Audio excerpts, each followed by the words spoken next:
வணக்கம். Welcome to கதை திரட்டு.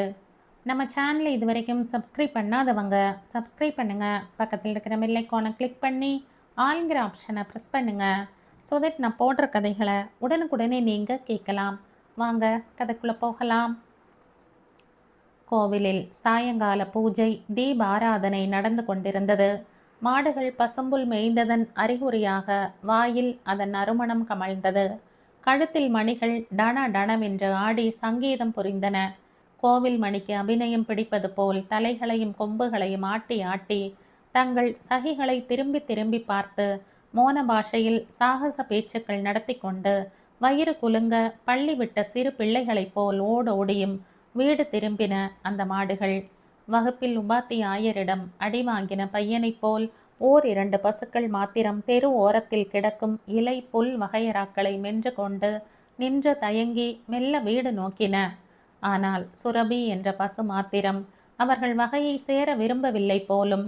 வெள்ளை வெளியர் என்று தன் மேனி அழகை கண்டு ஆனந்தித்தவாறே அது மா என்று கோவிக்கொண்டே ஒரு சிறு வீட்டின் ரேழிக்குள் நுழைந்து சென்றது. அடி வந்துவிட்டாயா என்று கூவிக்கொண்டே அதன் கழுத்தை அன்புடன் தழுவியவாறே ஒரு இளம்பெண் அப்பசுவை பின் கட்டுக்கு கடத்தி சென்றாள். குழந்தாய், கோவிலுக்கு வருகிறாயா என்ற தன்னை கூப்பிடும் குரலை கேட்டு அவள் புழக்கடை பக்கத்தில் இருந்து திரும்பி வந்தாள். தோ வந்துவிட்டேன் மாமா என்று உரைத்து கொண்டே கையில் நெய் பாத்திரம் திரி சகிதம் வாசலில் ஆஜரானாள். மாநிறம், உருண்டை முகம், அகன்ற நெற்றி, சுறுசுறுப்பான கண்கள், மூக்கு மாத்திரம் சற்று அவசரத்தில் செய்யப்பட்டது போல் கூர்மையடையாமல் நின்று விட்டது. யவ்வன அழகு துளும்பும் தேக அமைப்பு படைத்த லட்சுமி தன் 14 வயதில் பால்மணம் மாறாத குழந்தை உள்ளம் படைத்தவளாக காணப்பட்டாள். அவள் அங்க அசைவிலும் சிறு பிள்ளைத்தனம் விகசித்தது. மாமனும் மருமகளும் தங்கள் வீட்டை விட்டு கோவிலை நோக்கி நடந்தனர். இவர்கள் ஊர் 2 தெருக்கள் படைத்த குக்கிராமம். பிராமண வீதியின் முனையில் வயல்கள் சூழ கோவில் கொண்டிருந்தார் ஸ்ரீ கிருஷ்ண பகவான். தெருவும் ஒன்றும் ராஜபாட்டையாக இல்லை. கோவிலும் அநேக பிரகாரங்கள் கொண்ட ஸ்ரீரங்கத்து ஆலயம் அன்று. ஆயினும் லட்சுமியும் அவளுடைய மாமாவும் சந்நிதியை அடைவதற்குள் வெகு நேரமாகிவிட்டது. காரணம், அவர்கள் ஒவ்வொரு வீட்டு வாசலிலும் நின்று நின்று சென்றதுதான். அவர்கள் 2 அடி எடுத்து வைப்பார்கள். அதற்குள் அடுத்த வீட்டு அன்னதான மையர் பேச்சு கொடுப்பார். என்ன ஒய், குட்டி உயர்ந்து விட்டாளே. என்னங்காணும், அவள் இப்பொழுது பெரிய படிப்பு படிக்கவில்லையா என்ற லட்சுமியின் மாமா பெருமையுடன் கூறிவிட்டு மருமகளை பார்த்து புன்னகை பூத்தார்.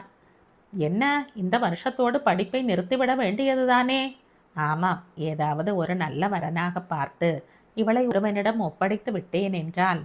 லட்சுமி தன் கட்டை விரலை நோக்கி கொண்டு நிற்பதைக் கண்டு எதிர் வீட்டு ஏகாம்பரையர் பூரித்து போனார். இப்பொழுது என்ன படிக்கிறாய் அம்மா? 5வது பாரம் மாமா என்று அவள் மெதுவாக பதில் அளித்தாள். என்ன ஓய், உம்ம குட்டியை அடைய எந்த பாகியசாலி கொடுத்து வைத்திருக்கிறானோ? எல்லாம் உங்கள் ஆசீர்வாதம் என்றார் லட்சுமியின் மாமா. இன்னும் 2 அடி நடந்திருப்பார்கள். அதற்குள் மாமா எதிரே வருபவரை பார்த்து விட்டார். தானே அவரை வருவில் அழைத்து, அடே ராமு, பார்த்தாயா, நம்ம லட்சுமி ஊரில் இருந்து வந்திருக்கிறாள். அடுத்த வருஷம் பரீட்சைக்கு பணம் கட்ட வேண்டும் என்று பெருமை பீற்றி கொண்டார். பட்டணத்து பாரடா என்று புகழ்ந்தார். கடைசியாக கோவிலையும் அடைந்து விட்டார்கள். சுவாமி தரிசனத்தை முடித்து கொண்டு பிரதட்சணம் செய்தார்கள். ஒரு மூலையில் 4-5 பெண்மணிகள் பேசிக்கொண்டு நின்றார்கள். இவ்விருவரும் வருவதைக் கண்டு அவர்கள் பேச்சு இவர்களை பற்றி திரும்பியது. என்னதான் இருந்தாலும் பட்டணத்தில் தனியாக ஒரு பெண்ணை விட்டு வைப்பது என்பது... அதென்ன அப்படி சொல்கிறாய்? பாவம், அவர் அந்த பெண் பேரில் பிராணனை வைத்திருக்கிறார். அவர் தங்கை முனியம்மா இருக்க பெண் இவ்வளவு சூட்டிகையாக இருப்பது எவ்வளவு பெருமை. வெகு நன்றாக படிக்கிறாளாமே. இந்த பித்துக்குள்ளியை பாரேன், படிக்க வைத்தால் யார்தான் படிக்க மாட்டார்கள். அதற்காக வயது வந்த பெண்ணை... அப்போ இருக்காதா என்ன? இந்த மாசியோடு 14 ஆகிறதே. என் பிள்ளை அகோரத்தோடு ஈடு. அவள்தான் படித்து உத்தியோகம் பார்க்க போகிறாளாமே. ஏண்டி, கிறிஸ்தவ பள்ளிக்கூடத்தில் படிக்கிறதாமே. இதென்ன கூத்து? ஆமாம், தான் வைதீகமாக இருந்து புரோகிதம் செய்து மாறிக்கொண்டது போதும், மருமகளாவது சம்பாதித்து பெரிய ஹோதாவில் இருக்கட்டும் என்று இருக்கும். இருக்கும் இருக்கும். இந்த வம்பர்களின் பேச்சு லட்சுமியின் காதில் விழவில்லை. விழுந்தாலும் அவள் அதை கவனிக்கும் நிலைமையிலும் இல்லை. அப்பொழுது அவளுடைய மாமா அவளிடம் ஏதோ முக்கிய விஷயம் சொல்லிக் கொண்டிருந்தார். அம்மா, குழந்தாய் லக்ஷ்மி, உன் கல்யாண விஷயத்தை பற்றி பிரஸ்தாபிக்கத்தான் உன்னை வரவழைத்தேன். ஸ்ரீ கிருஷ்ணன் அனுகிரகத்தில் உன்னை ஒரு நல்ல இடத்தில் கொடுத்து விட்டால் நிம்மதியாக இருப்பேன். உன் தாயாருக்கும் ஆதரவாக இருக்கும்.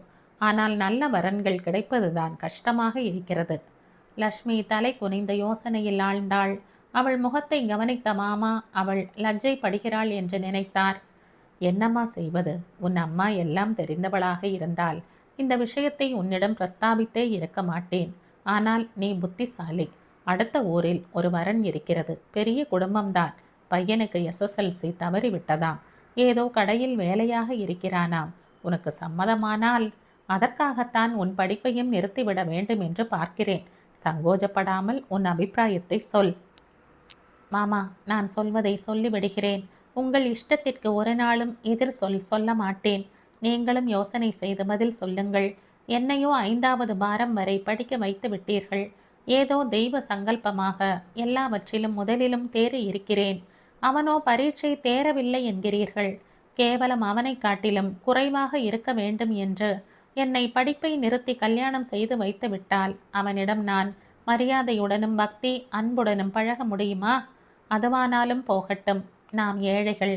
வரனை இஷ்டப்படி பொறுக்கி எடுக்க முடியாது. அந்த குடும்பத்தில் நான் புகுந்தால் குடும்பம் நடத்தவே பணம் போதாது. அப்படி இருக்க அம்மாவுக்கு என்ன ஆதரவு இருக்கும்? இன்னும் 1 வருஷம் படிக்கிறேன்.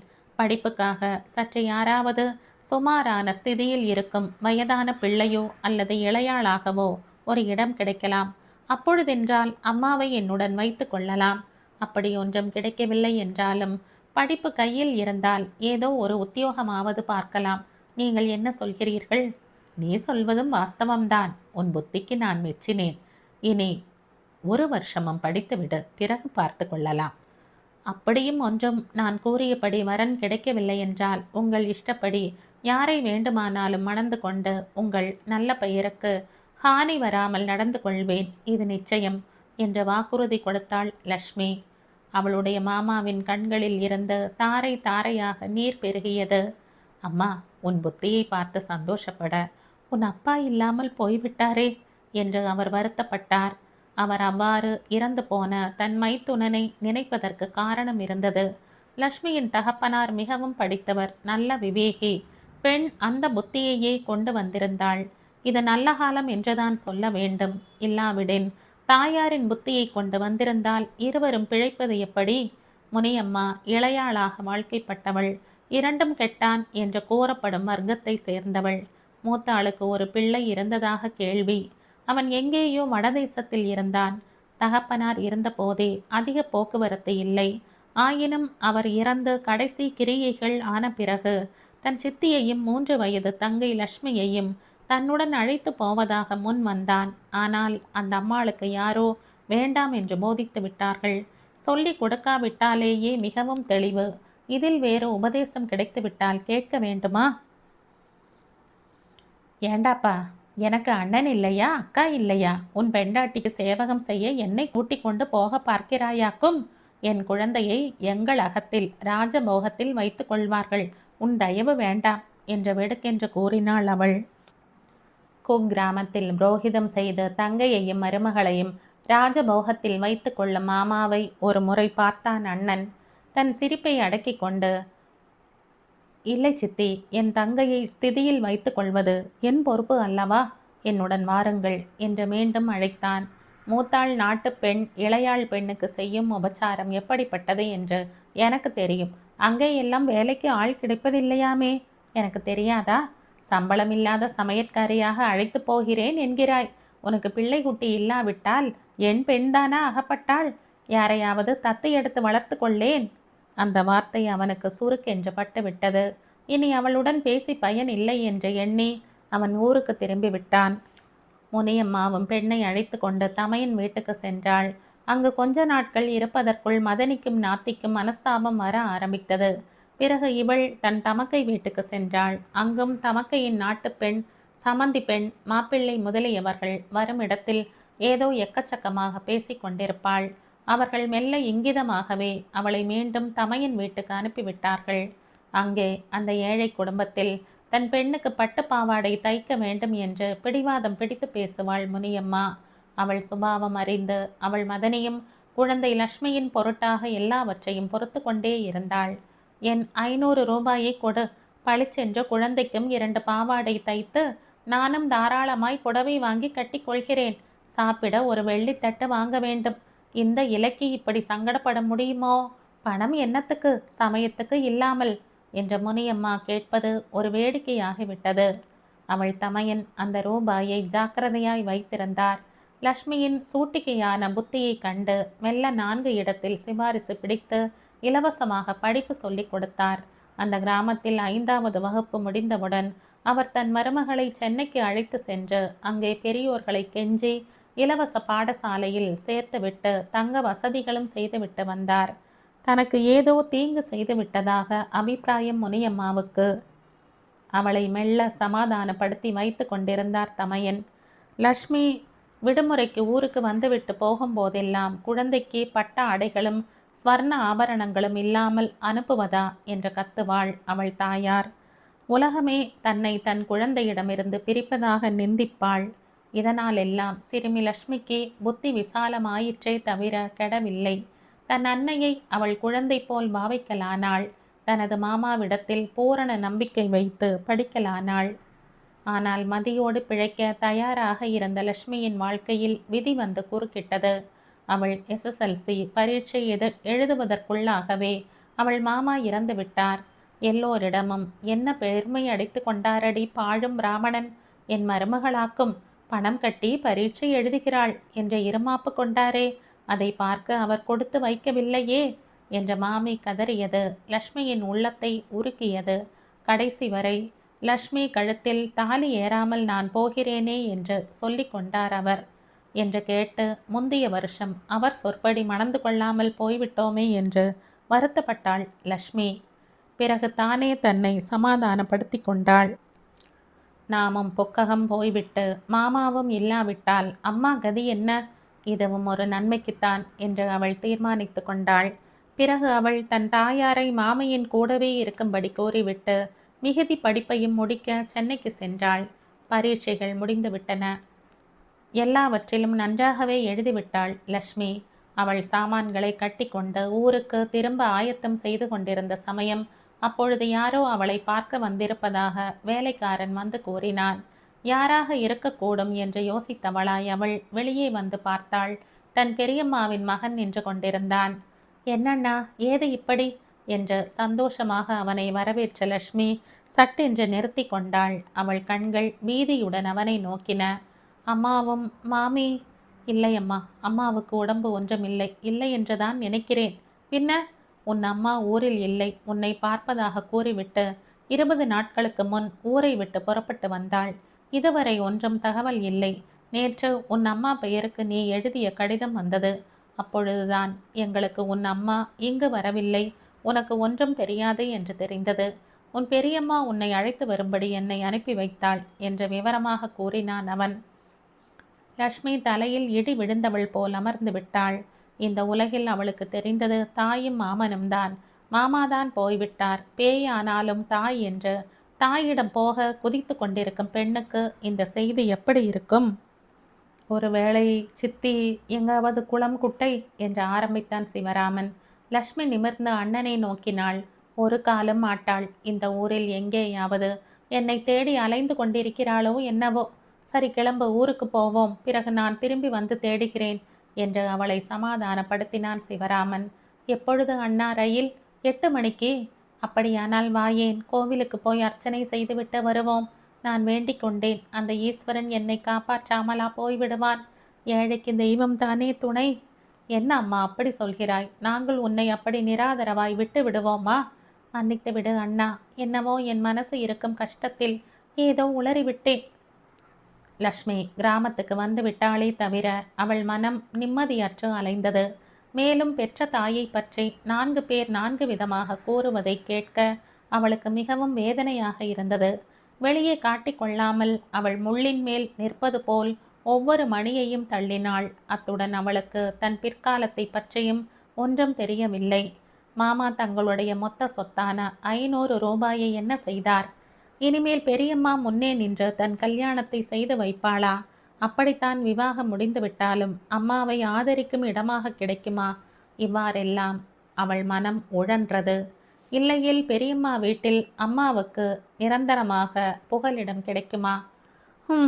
அம்மாவையே காணோமாம். ஐயோ, ஒருவேளை அம்மா இறந்து விட்டாளோ? அப்பொழுது நம் கதி என்ன? லக்ஷ்மியின் தலை சுழன்றது. அவள் இப்படி தவித்து கொண்டிருக்கையிலேயே வாசலில் சென்னைக்கே தன் சித்தியை தேடும் நிமித்தமாக சென்றிருந்த அண்ணன் திரும்பி வந்த அரவம் கேட்டது. லக்ஷ்மி ஆவலுடன் வாசலுக்கு ஓடினாள். ஆனால் தமையன் மாத்திரம் தனியாக வந்திருப்பதைக் கண்டு துக்கம் தாங்காது ஓவென்று அழுது விட்டாள். அம்மா, நான் இனி எங்கேடி போவேன் என்று அவள் அந்த கணத்தில் கதறியது அவளுடைய பெரியம்மாவின் கோபத்தை தூண்டி விட்டு விட்டது. ஏண்டி சிரிக்கி, அப்பனோடு பிறந்தவளா ஆத்தாளோடு பிறந்தவளா என்று நான் இருக்கச்சு என்ன மாய்மாலித்தனம்? லக்ஷ்மி இதை கேட்டு சட்டென்ற நாக்கை கடித்து கொண்டாள். இதற்குள் பெரியம்மாவின் நாட்டுப்பெண், இன்றைக்கே குழந்தைக்கு பிறந்த நாள், அழ வேண்டுமோ இல்லையோ, நம் அதிர்ஷ்டத்துக்கு இப்படித்தான் நேரும் என்று கூறுவதும் காதில் விழுந்தது. இருந்தாலும் லக்ஷ்மி தன்னை சமாளித்து கொண்டு அண்ணனை சாந்தமாக நோக்கினாள். அம்மா அகப்படவில்லையே என்று கேட்டாள். அகப்பட்டாள். நாம் அன்று போனோமே, அந்த கோவில் மிகவும் அழகாக இருக்கிறதே, மறுபடியும் ஒரு முறை தரிசித்துவிட்டு வருவோம் என்று போனேன்.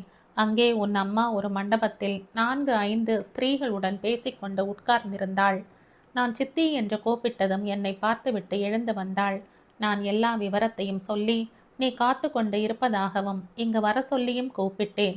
ஆனால் அவள் ஒரே பிடிவாதமாக, உங்கள் வீட்டில் காலை எடுத்து வைக்க மாட்டேன், உடன் பிறந்த தமக்கை என்னை செல்வமும் சீருமாக வைத்து கொண்ட லட்சணத்துக்கு கூப்பிடுகிறாளோ, வரமாட்டேன், போய் சொல் உன் அம்மாவிடம் என்று சொல்லிவிட்டாள். லக்ஷ்மி உன்னை கூட்டி வர சொன்னாள் என்றேன். அந்த பெண்ணுக்கு அம்மா வேண்டுமானால் இங்கே வரட்டும், இல்லாவிட்டால் எங்கேயாவது போகட்டும், அவள் மாமன் எங்கேயோ கொண்டு சேர்த்தானே அங்கேயே ஒழியட்டும் என்று இறைய ஆரம்பித்து விட்டாள். கூட இருந்தவர்கள் சிரிக்கத் தொடங்கிவிட்டார்கள். விஷயம் மிகவும் விரசமாகி விடுகிறதே என்று நான் பேசாமல் வந்துவிட்டேன் என்று கூறி முடித்தான். லக்ஷ்மிக்கு சிரிப்பதா அழுவதா என்று தெரியவில்லை. இனி என்னை ஹாஸ்டலில் சேர்த்து கொள்ள மாட்டார்கள் என்றால் அவளுக்கு புரிய போகிறதா? குழந்தை கூட நல்லதனமாக கூறினால் கேட்டுவிடும். இந்த அம்மாவுக்கு எப்படி சொல்வது? இப்படியும் ஒரு விதி இருக்குமா என்று அவள் யோசிக்கலானாள். தன் தாயார் பெரியம்மா வீட்டிலேயே இருப்பது என்பது இனி நடக்காது என்று அவள் யூகித்து கொண்டாள். பிறகு அனாவசியமாக அம்மா அவர்களிடம் பகைமை உண்டாக்கி கொண்டு விட்டால் உற்றார் உறவினர் என்ற ஆதாரமே அற்றுவிடுமே என்று அவள் அஞ்சினாள். லக்ஷ்மி அவ்வாறு பலத்த யோசனையாக இருக்க அவள் அண்ணன் சிவராமன் காதோடு அவன் மனைவியும் அம்மாவும் பேசிக்கொள்வது கேட்டது. அவனுக்கு இருபுறமும் சொல்ல முடியவில்லை. ஒரு புறம் அதி புத்திசாலியான இளம்பெண் திக்கற்று அலைகிறாள்.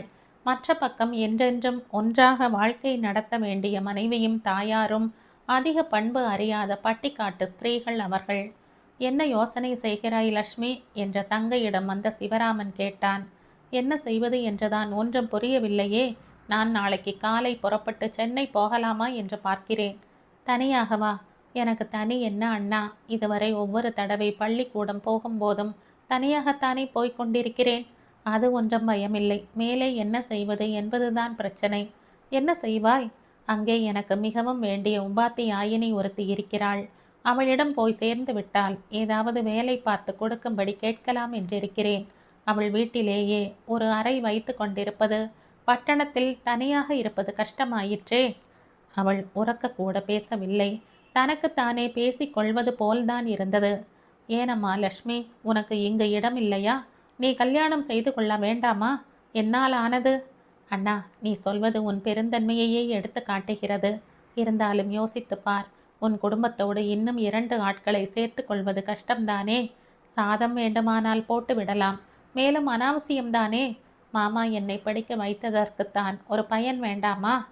அது இருக்கட்டும், உன் விவாகம், அதை பற்றி இப்பொழுது என்ன? அதற்கு பணத்துக்கு எங்கே போவது? பணம் என்றால் ஞாபகம் வருகிறது. மாமா உன்னுடைய 500 ரூபாயை என் தரப்பில் பாங்கியில் வைத்திருக்கிறார். உனக்கு 18 வயதிலோ அல்லது விவாக சமயத்திலோ கொடுக்கும்படி உத்தரவு. எது முன்னால் வருகிறதோ அதுவோ? ஆமாம், நான் கேட்டதற்கு பதில் சொல்லவில்லையே. உன் விவாக விஷயம்? அம்மாவை முதலில் கண்டுபிடித்து என்னுடன் பிணைத்து கொள்ள வேண்டும். பிறகல்லவோ இதர பிணைப்புகளை பற்றி யோசிக்கணும். என்று கூறிய லக்ஷ்மி கலகலவென்று சிரித்தாள். அவளுடைய தீட்சண்யம் புத்தியையும் சாதுரியமான பேச்சையும் கண்டு சிவராமன் பெருமிதம் அடைந்தான். அந்த பெண்ணுக்கு தான் ஒன்றும் செய்ய முடியவில்லையே என்று வருந்தலானான். ஆயினும் தன் கவலையை வெளிக்காட்டாமல் பேசினான். அப்படியானால் நீ நாளைக்கு போகிறாய். ஏன் அம்மா, இப்பொழுது விடுமுறை நாட்கள் ஆயிற்றே. அந்த உபாத்தியாயினி இருப்பாளா? ஓஹோ, அது வேறு. லக்ஷ்மி மறுபடியும் யோசனையில் ஆழ்ந்தாள். நானும் உன்னுடன் வருகிறேன் நாளைக்கு. நீ தனியாக அலைவது எனக்கு பிடிக்கவில்லை. சித்தி வேறு. சரி, அவ்வளவு நீ செய்தால் நான் என்றென்றும் மறக்க மாட்டேன். எனக்கு நீயும் ஒரு தங்கை அல்லவா?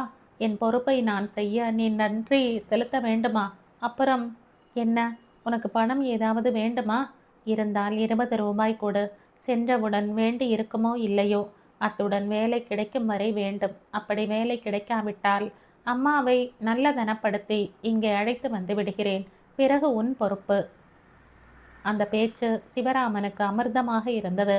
சமயோசிதமாகவும் தெளிவாகவும் பேசும் இப்பெண்ணை தன் பெண்ணாக ஏன் பகவான் பிறப்பிக்கவில்லை? அவளுக்கு இப்படி ஒரு அம்மா வாய்க்க வேண்டுமா என்று அவன் அங்கலாய்த்தான். அடுத்த நாள் காலை இருவரும் கிளம்பி பட்டணத்துக்கு சென்றனர். நேரே உபாத்தியாயினியின் வீட்டுக்கு அழைத்து சென்றாள் லக்ஷ்மி. அங்கே அந்த அம்மாள் ஊருக்கு கிளம்பி கொண்டிருந்தாள். வா வா லக்ஷ்மி என்று வரவேற்றாள் அவள். நல்ல வேளை டீச்சர், உங்களை இப்பொழுதாவது பார்த்தேனே. இல்லாவிட்டால் என் கதி என்னவாக இருக்கும் என்றாள் லக்ஷ்மி. பிறகு அவளும் சிவராமனும் தாங்கள் வந்த விஷயத்தை பூராவாகவும் விவரமாகவும் கூறினார்கள். மிஸ் கேதகி அனைத்தையும் கேட்டுவிட்டு லக்ஷ்மியை தன்னுடனேயே கொஞ்ச நாள் இருக்கும்படி கேட்டுக்கொண்டாள். பிறகு சிவராமன் ஊருக்கு கிளம்பிவிட்டான். போகும்போது, லக்ஷ்மி, எப்பொழுதும் நம் வீடு இருக்கிறது என்பதை மறக்காதே என்று கூறிவிட்டு சென்றான். நீங்கள் ஒன்றும் கவலைப்பட வேண்டாம், நான் என் தங்கையைப் போல பார்த்து கொள்வேன் என்றாள் கேதகி. தமையன் சென்றதும் தன் தாயாரை தேடுவதற்காக லக்ஷ்மியும் வெளிக்கிளம்பினாள்.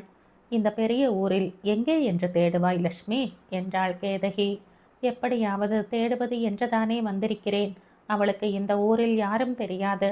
இத்தனை நாட்கள் சாதம் போடும்படி இங்கு யாரும் இல்லை. ஆதலால் அவள் வேலை செய்துதான் பிழைத்து கொண்டிருக்க வேண்டும். சமையல் செய்பவர்கள் அநேகம் பேர் மாலை வேளைகளில் கோவில் பிரகாரத்தில் கூடுவது உண்டு என்று கேள்விப்பட்டிருக்கிறேன். அங்கேதான் அண்ணாவும் அவளை பார்த்தானாம். மேலும் 4 பெண் பிள்ளைகள் துணை இல்லாமல் அவள் தனியாக இருக்க மாட்டாள். இவ்வளவு அசட்டு தைரியத்திலும் அது ஒரு பயம் அவளுக்கு. கோவில் கோவிலாக போய் பார்க்கிறேன், பிறகு கடவுள் விட்ட வழியாகிறது. நம் கையில் என்ன இருக்கிறது? ஆனால் நீங்கள் ஏன் டீச்சர் சிரமப்படுத்தி கொள்ள வேண்டும்? நானே போய் தேடி பார்க்கிறேனே. எனக்கு அது மனம் கேட்காது. அம்மாவைத்தான் இப்படி படைத்திருக்கிறாய். அந்த அண்ணனும் உன்னை விட்டுவிட்டு போய்விட்டானே. அவன் என்ன செய்வான்? பாவம், 10 நாட்களாக அவனும் அலைந்தான். கோவிலை சுற்றி பார்த்துவிட்டு சுவாமி தரிசனம் செய்தார்கள் கேதகியும் லக்ஷ்மியும். அம்மா எங்கேயும் தென்படவில்லை. கேதகி லக்ஷ்மியின் முகத்தை பரிதாபமாக பார்த்தாள்.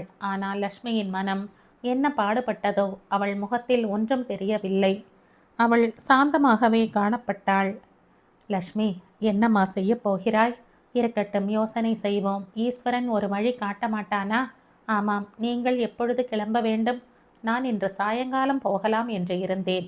இப்பொழுது பரவாயில்லை, நான் வேண்டுமானால். வேண்டாம், நீங்கள் போங்கள். ஆனால் உங்கள் வீட்டை உபயோகப்படுத்தி கொள்ள அனுமதி கொடுத்தால். இதற்கு கூட கேட்க வேண்டுமா? எல்லா சாமான்களும் இருக்கின்றன. சமைத்து சாப்பிட்டுக்கொள். ஏன் என்னுடன் மதுரைக்கு வந்து விடேன், பிறகு பார்த்து கொள்வோம். டீச்சர், அம்மாவை தேடி பிடிக்காமல் எனக்கு நிம்மதி இராது. எங்கே என்ன அவஸ்தைப்படுகிறாளோ?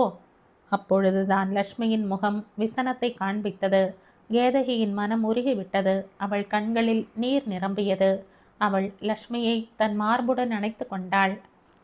மறுகணம் கலகலவென்று சிரித்தாள் லக்ஷ்மி. பரவாயில்லை டீச்சர், பார்ப்போம் என்றாள். கேதகி வீடு சென்று ஊருக்கு போக வேண்டிய ஏற்பாடுகளை செய்தாள். லக்ஷ்மி அதற்குள் வெகு ருசியாக சமைத்து விட்டாள். கேதகிக்கு அவளை விட்டு போக மனமே இல்லை. லக்ஷ்மி, என்னுடன் வந்துவிடேன் என்று அவள் அடிக்கடி சொன்னாளாயினும் அதன் அர்த்தமற்ற தனமும் அவளுக்கு புலப்பட்டு கொண்டுதான் இருந்தது.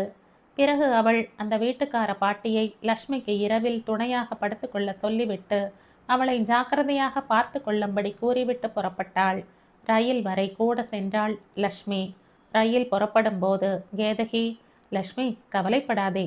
வேலைக்கு என்ன, நான் திரும்பியதும் பார்த்து கொடுக்கிறேன். அதுவரை நீ என் வீட்டிலேயே இருக்கலாம் என்று கூறிவிட்டு சென்றாள்.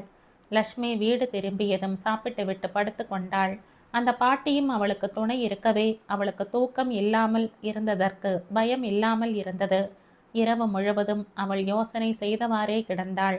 தாயார் அகப்படாமலே போய் விடுவாளோ என்ற பயம் நடுநடுவே தோன்றிக்கொண்டே இருந்தது. மறுதினத்தில் இருந்து அவள் தினம்தோறும் மாலை வேளையில் கோவிலுக்கு போய் பார்த்துவிட்டு வருவாள். ஆயினும் ஒவ்வொரு நாளும் தோல்வியுடன் திரும்பும்போது அவளுக்கு மார்பு வெடித்துவிடும் போல் ஆகிவிடும். உறவினர்களை விட்டு பட்டணத்தில் தனியாக ஒரு வீட்டில் இருந்து கொண்டு திரிவது ஒரு இளம் பெண்ணுக்கு லட்சணமா என்று எல்லோரும் நினைப்பார்களே என்று அவள் அஞ்சினாள். ஆயினும் தான் மேற்கொண்ட காரியத்தை விட்டுவிடவும் அவளுக்கு மனம் வரவில்லை. பிரம்மச்சாரி குடித்தனம் என்று பெயர் வைத்திருந்தாள் கேதகி அந்த வீட்டுக்கு. தினமும் சமைத்து சாப்பிட்டுவிட்டு பள்ளிக்கூடம் செல்வதும் பிறகு களைத்து மாலை வீடு திரும்பியதும் மறுபடியும் வீட்டு வேலைகளை கவனிப்பதும் என்றால் எப்படி இருக்கும்? அழகாக குடித்தனம் செய்ய அவளுக்கு பொழுதேது? லக்ஷ்மி இடுப்பில் ஒரு கந்தையை வரைந்து கட்டிக்கொண்டு மேலே ஏறி ஒட்டடை அடிப்பதும் கண்ணாடி மேஜை நாற்காலிகளை துடைப்பதும் பாத்திரங்களை தேய்த்து வைப்பதுமாக வீட்டை ஒழுங்குபடுத்துவதில் முனைந்தாள். குடம் குடமாக தண்ணீரை கொட்டி வீட்டை கழுவினாள். வீடு பளபளவென்று புது மெருகுடன் மின்ன ஆரம்பித்தது. இந்த வேலைகளில் அவளுக்கு சற்று தன் மனக்கவலையை மறக்க முடிந்தது. அன்று மாலை அவள் மறுபடியும் கோவிலுக்கு கிளம்பினாள். வழக்கம் போல் கடவுளிடம் முறையிட்டு விட்டு திரும்பினாள். அப்பொழுது சுப்பிரமணிய சுவாமி சந்நிதியில் தீபாராதனை நடந்து கொண்டிருந்தது. அவள் அங்கே சென்று பின்னால் நின்று தரிசித்தாள். அந்த சமயத்தில் வேலாயுதம் தண்டபாணி முருகா என்ற ஒரு குரல் அவள் செவிக்குள் பாய்ந்தது. லக்ஷ்மி உடனே அந்த திக்கை நோக்கி குதித்தாள். அம்மா என்ற வாய்விட்டு கத்திவிட்டாள். ஒரு உருவம் அக்கூட்டத்தில் இருந்து விலகி வந்தது.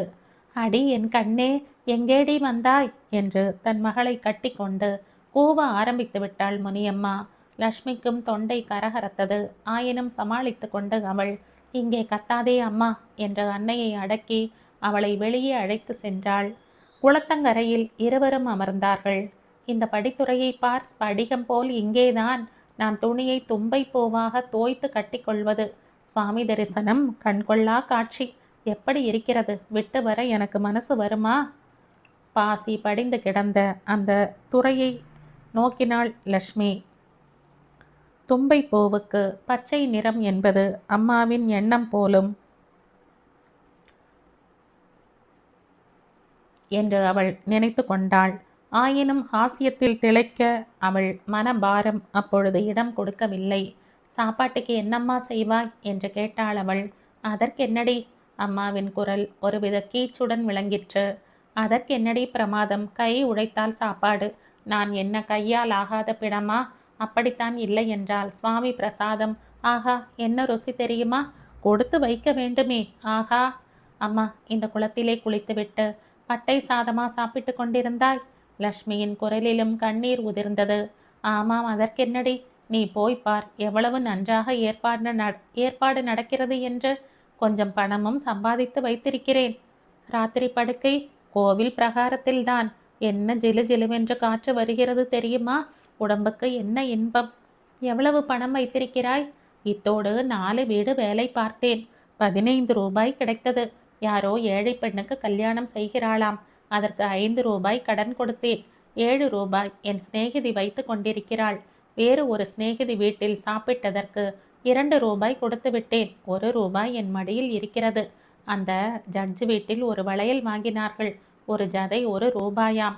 உனக்கு வாங்கலாம் என்று வைத்து கொண்டிருக்கிறேன் என்று முடித்தாள் தாயார். லக்ஷ்மிக்கு என்ன சொல்வது என்றே புரியவில்லை. 2.5 மாதமாக வேலை செய்துவிட்டு 15 ரூபாய் சம்பாதித்தேன் என்கிறாள். இவள் பைத்தியம் என்று எல்லோரும் மிகவும் குறைவாக கொடுத்திருக்கிறார்கள்.